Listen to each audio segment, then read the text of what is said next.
Hi guys, I'm Ed. I'm Harry. We're here at E3 covering the expo, but before the expo starts, the conferences occur. Indeed. Now in our last video we covered Microsoft, who had a very strong performance, but next up was Sony, and wow, did they knock it out the park. They really did, and we were obviously wondering who's going to do the better job, Xbox or Sony.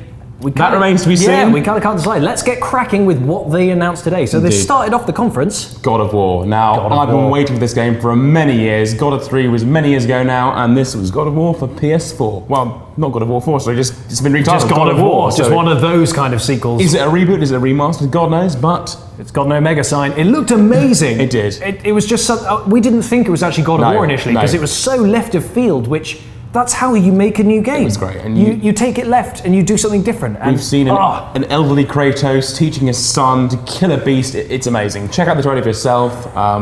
There's some actual character development in small moments of going to comfort the child. Amazing. Very exciting. It out. So the next thing we saw was Days Gone. There's some kind of post-apocalyptic zombie thing, and they actually finished the conference with some extra gameplay of it. Yeah, not much was revealed, but I mean, it looks quite exciting. Remains to be seen what this game becomes, and can't wait to see what that is. And then The Last Guardian, obviously Team Eco, who made Eco and Shadow of the Colossus. Yes. We've been waiting for this game for a long time. We finally got to see in-game cutscenes, a little bit of in-game footage, not a lot, but wow. Yeah, looks amazing still.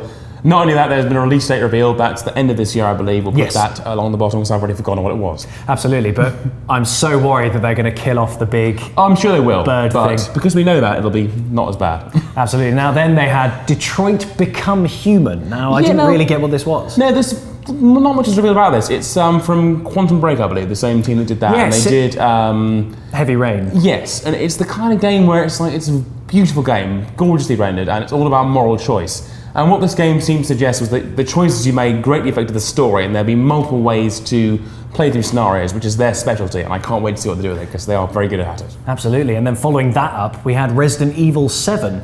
Yes, now Sony obviously this year going very big on VR because of the PSVR, and it didn't look like Resident Evil 7, but it turned out to be, and it's playable entirely in VR. Which is nuts, especially considering it's motion control based as well. It's going to be a great experience. It's Resident Evil. I mean, wow. Yeah.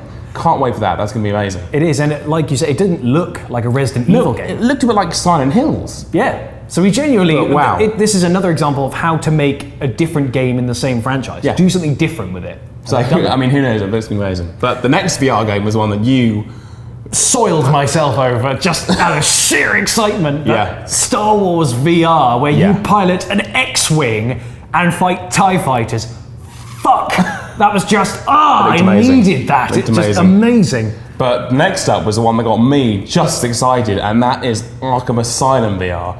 The Arkham games by Batman were some of the biggest surprise hits ever, and they were fantastic. And they're doing a VR game with Mark Hamill as well. With Mark Hamill as Joker, heard the voice. Not much is known about it, but can't wait to see what that becomes. Actually, more VR stuff as well. In the Xbox video, you would have seen some of the extra gameplay footage that they showed of the big kind of boss fight. But actually now, Final Fantasy 15, you mean? Yeah. What did I say? You didn't. Oh, Final Fantasy 15. Sorry. They showed off a bit of a VR port for it. So yes, they did. So that's awesome. Final Fantasy 15 VR. Great. Why not? That's kind of XV, VR, could be either one of those.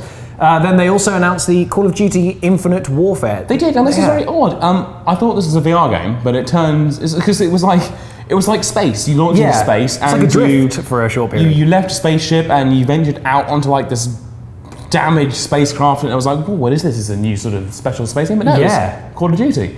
So, it was amazing. So like how Advanced Warfare and that introduced the kind of jetpack boosty things, and how Black Ops 3 did the same, this introduced totally different angles of play, didn't it? I mean, I'm not a big COD fan, but I mean, this actually got me quite excited. I'm curious to see what it becomes. And obviously attached to that was the Call of Duty Modern Warfare, or COD 4. Remastered. Yeah. Oh, God, that was so exciting. And it apparently comes with 10 remastered maps as well. It's looking beautiful. That's just insane. People who played the game when they were younger will absolutely love this, and we can't wait to get our hands on it. But speaking of things that you will love if you were playing games when you were younger, Crash Bandicoot. Oh, they didn't reveal any of the gameplay though, which we're gutted by, but they were remastering 4 of them. We don't know if it's a remaster or they're just porting it to PS4, but all the Crash Bandicoot games from the glory days are coming to PS4. I think they did say they're not just ports. I think they said they're full-on graphic remasters. Well, there you go. There you go. We actually have the...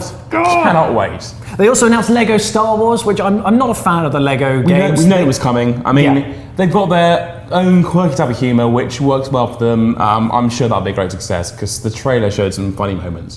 They always have a great humour, and I'd be looking forward to seeing how they inject that into Star Wars. Next up, though, was Hideo Kojima's new game, exclusively on PlayStation, and not much revealed. No, it's got Norman Reedus back in it. It does, yeah. Those two are obviously very friendly. You know how his games are. They're very quirky. They're very immersive. You know, they're crazy. They are. We'll see what becomes of that. It was called Death Stranding. It was, which not Death Standing, just Stranding, yeah, which sounded like a horrible mistranslation. But actually, it looked insane. Yeah, very cryptic kind of trailer.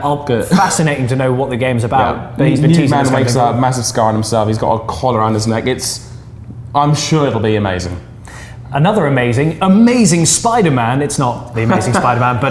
nice seeing you again. Yeah, thank you very much. Basically, they've announced a new Spider-Man game. I'm not sure... It's kind of very similar to Ultimate Spider-Man. It came out of left field, this one. It was called Spider-Man PS4. I'm not sure if it's tied into the upcoming film, Spider-Man Homecoming, but we shall see if they can do what they did for Spider-Man 2 on the PS2. Oh God, please do that. That would be amazing. the dream. But I think, I'm not sure if I'm correct, but I think it was the dulcet tones of Yuri Lowenthal who I heard voicing Spidey, and he's my favourite voice actor ever. So if that's the case, that's wonderful. And that was the end of Sony's conference. They were very professional. They just had no introductions to anything. They just played trailer after trailer. They had a live orchestra playing all the soundtracks to the games, which was very impressive. Everything. And they kicked off their set with a bit of music, and we were looking back and forth going, do you recognise this? No, I don't recognise this. Whole of Twitter going, what's this? And then they didn't stop after introducing, they carried on for the whole thing. And I was just going, bravo, Sony. Yeah. That is how you do a conference. Yeah, it was remarkable. Who won remains to be seen. We'll let you know once we've played some of the games on the show floor tomorrow. Absolutely. That was the last of the conferences, but now the show starts. Indeed. So yeah, for the next 3 days, we're going to be wandering around the actual show, trying out these games, hopefully meeting some of the developers and stuff. Yep. But before we end this video, who do you think won? Oh, that is not a question I can't answer. Because if I answer that, then people will hate me. So that's true.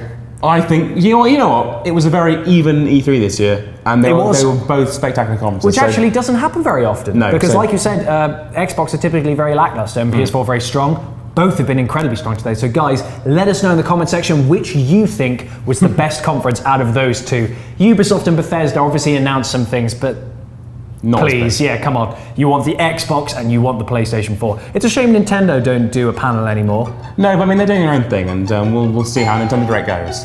That's our pizza. So it's time to end this video. Thanks for watching, guys. Stick around for more videos. Take care. Bye, Z's. Next up was Minecraft Realms. Minecraft's not really my thing, I don't think it's either, but... I don't mind Minecraft, I'm just bored of it. It's been around for ages, and this, frankly, didn't